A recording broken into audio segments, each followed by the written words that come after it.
All right, so Jordan and Melanie,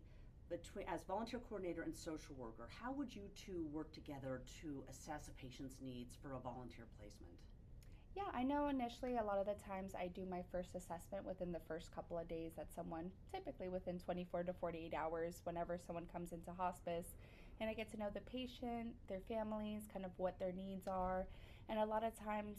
sometimes you have caregivers that caregiving is their whole life, their full-time job. So a lot of the times, there's some things that, as a social worker, you hear that, I don't have time to go to the grocery store, or I haven't done my hair in, past 2 years since caregiving, or I just would love to go get my nails done, but I just don't have someone that can sit here with him or with, whichever their loved ones. So then a lot of the times just kind of hearing those words a lot of the times and just kind of picking up and saying, well, we do have a great volunteer program that they provide, great volunteers that can come and do kind of companionship, a little bit of respite, or even sometimes if they need help with, just staying with the patient and running some errands as well. So then with that, I'll just go directly and, put a volunteer referral in and, then they work their magic.